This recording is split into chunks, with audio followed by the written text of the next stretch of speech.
I think number one, our continuity grew. We had a lot of new faces, a lot of guys that came in trades and draft, and I think there was a lot of unfamiliarity in the beginning of the year amongst the team, and then between myself and the team. Because I was new, I think we have a much greater understanding of how we all fit together.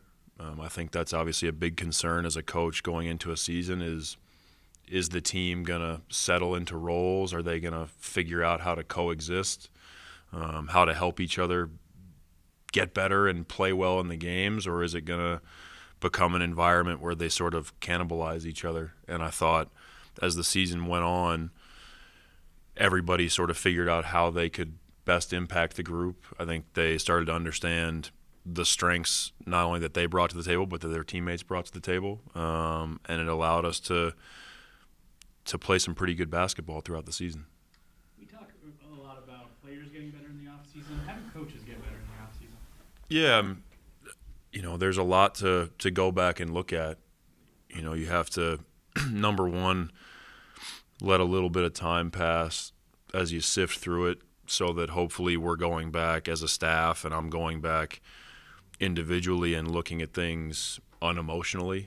We need to look at how we played on both sides of the ball. We obviously have, room for improvement in both areas. Obviously, defensively, we need to get better. I think we made a jump defensively after the trade deadline, but that's going to be a huge area of focus in this offseason going into next year is how do we put the group of guys that we have in a better position to play better team defense.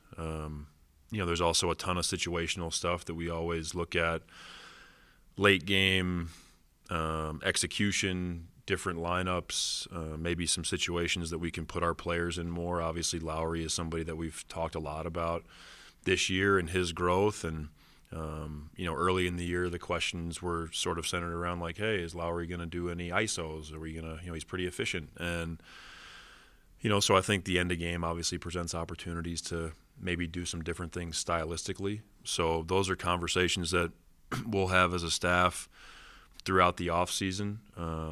Depending on what happens with the roster, you have to be ready to adjust. The NBA is a league of change, and so you always assume there's going to be some things that will be different, whether that's just adding people through the draft or different things that happen in the off season. So, there's obviously a lot to look at as a staff and as a coach to try to figure out how we can be better. Like, in no way are the players the only ones that need to improve. I thought I felt more comfortable at the end of the year than I did the beginning of the year, and I fully expect that myself and our staff will feel more comfortable going into next training camp than we did this year. How important is this offseason for you guys? Excuse me? How important is this offseason as a whole for you guys? Yeah, it's the next thing. You kind of take what's in front of you. We are trying to continue to build this program and team into something that's contending for championships. And this off season is the next stepping stone. I think we had a good season. We learned a lot this year. Some guys had tremendous individual growth. I think we figured out a few things, as a program in terms of what we want to be about. And now we try to tackle the off season. How can we improve? How can we help the team get better going into next year? So we don't want to look too far ahead. And obviously, here we are with a couple of months in this off season to try to figure out ways to get better. So, as a group, myself, Danny, Justin, Ryan, like, that's the only thing on our mind right now is how do we get better. What's your role in the draft process? Your role? Yeah, I'm involved in conversations with Danny and Justin. I'll start studying some of these guys in the draft, but I'm fully aware of the fact that the work that they've done all year studying these players, there's no way that I could catch up before the draft. So, I'll be giving input and obviously continue to stay in conversation with them. But, they know these players in a way that I don't.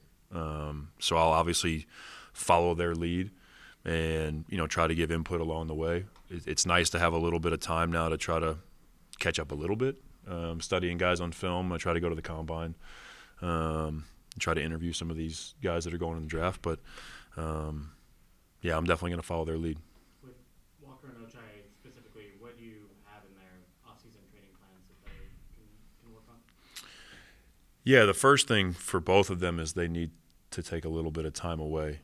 There's a difference between being lazy and not working out and being intentional about resting. I think they both, in meeting with both of them after the season, they're both tired, and rightfully so. An NBA season is a lot, but my message to them was that the hope is that, in the future, we're preparing right now to go play our best basketball of the year.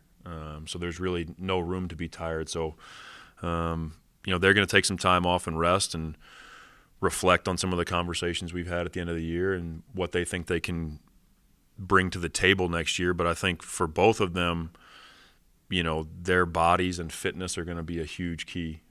They now know what an NBA season looks like and how long it is and what they need to do to prepare in terms of coming into training camp in the best shape of their lives. Walker obviously is going to spend a ton of time this summer trying to get a little bit stronger, not bigger necessarily. We don't want to take away any of Walker's mobility and the things that he does great because he's able to move so well. But, he does have a young body. So trying to get a little stronger is going to be a big part of Walker's summer.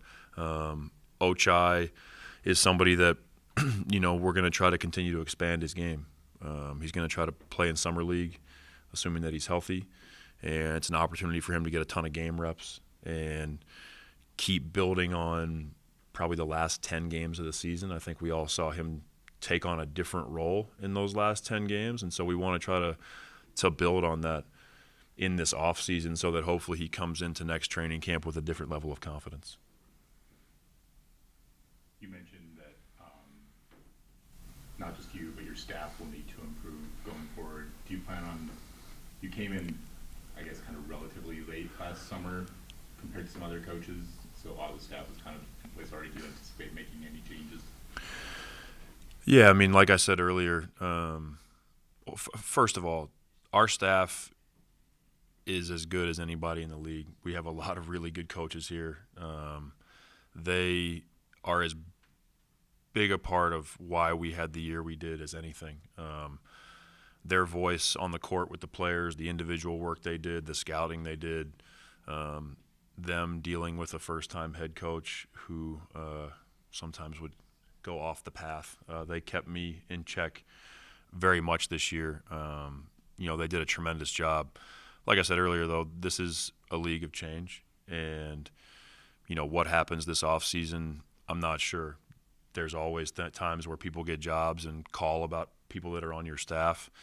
We never want to hold people back from great opportunities for them and their family. But, as of today, I don't have a set plan on what we're going to do with the staff. I think right now we're still in a moment of decompressing and trying to really reflect on the year so that whatever decisions we make this off season about team, staff, anything are done unemotionally.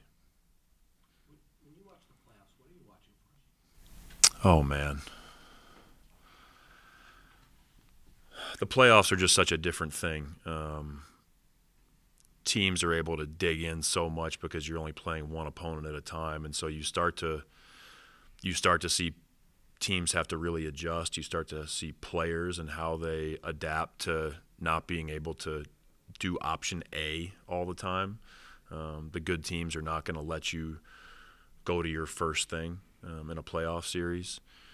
Obviously, for me, it's as a coach, you're watching in-game adjustments, and then the really fun part is watching how series adjustments go from game to game. You start to see how people change their rotations.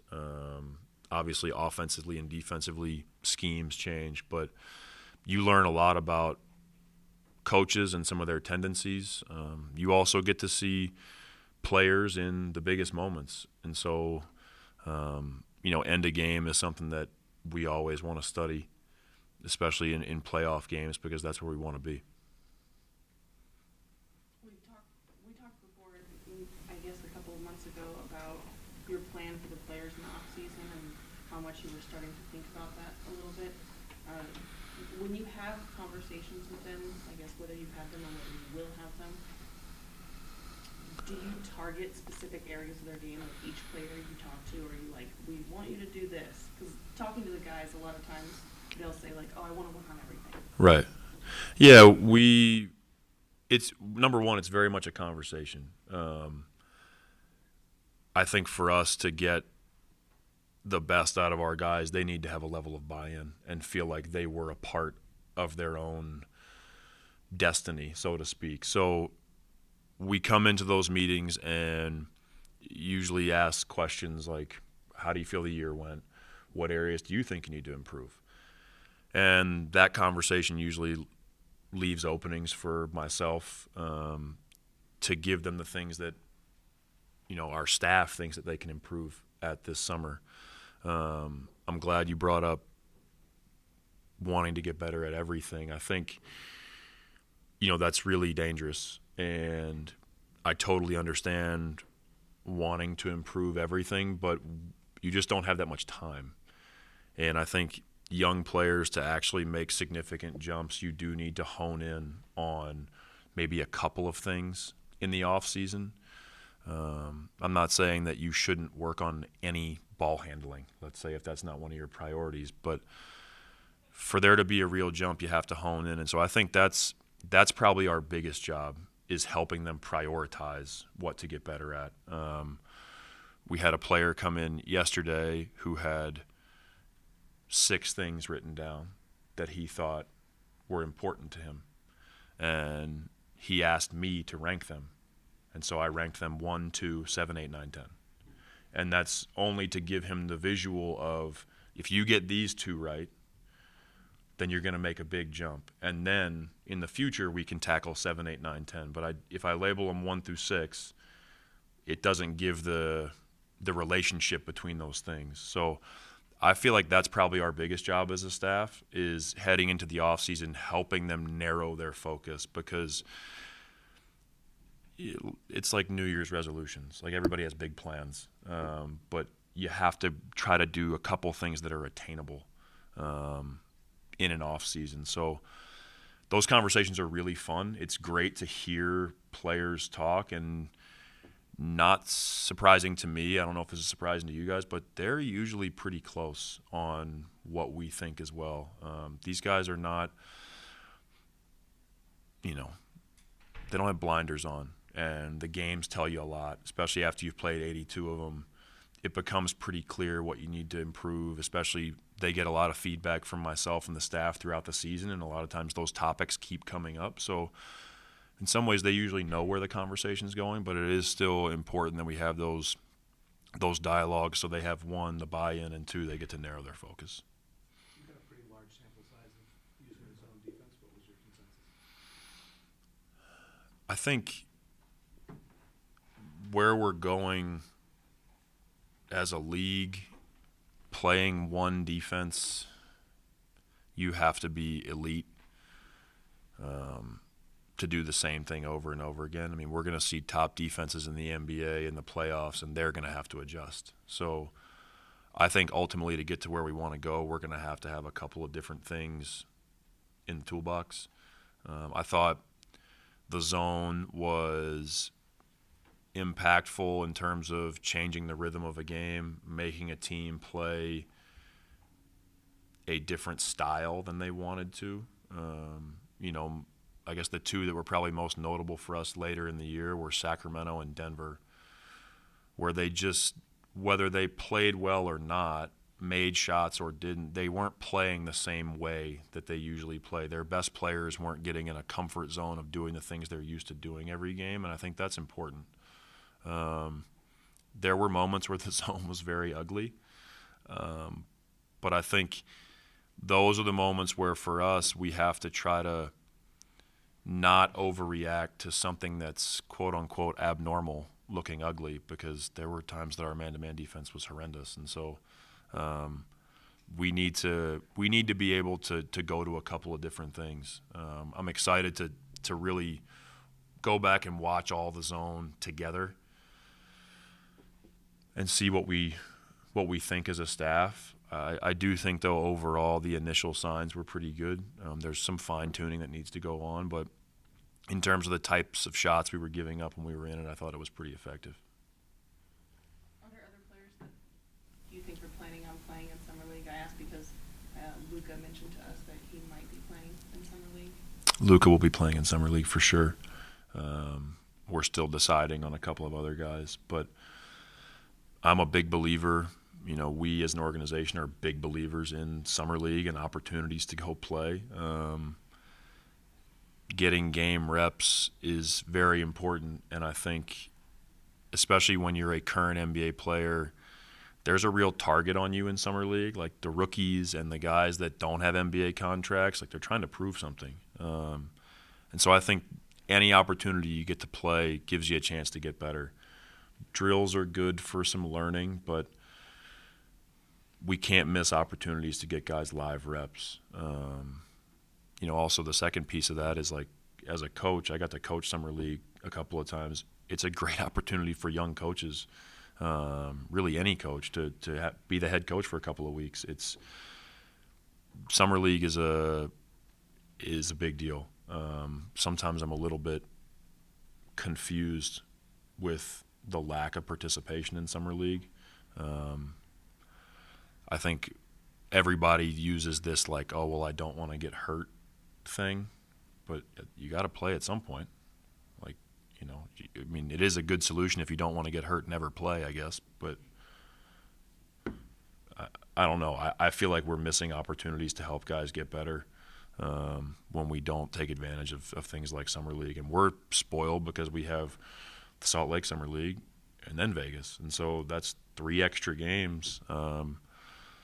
You know, you're looking at potentially like 100 more game minutes that a guy could get to play. I think it's great. Very good. Thank you. Thank you. Thanks for listening. Appreciate you guys.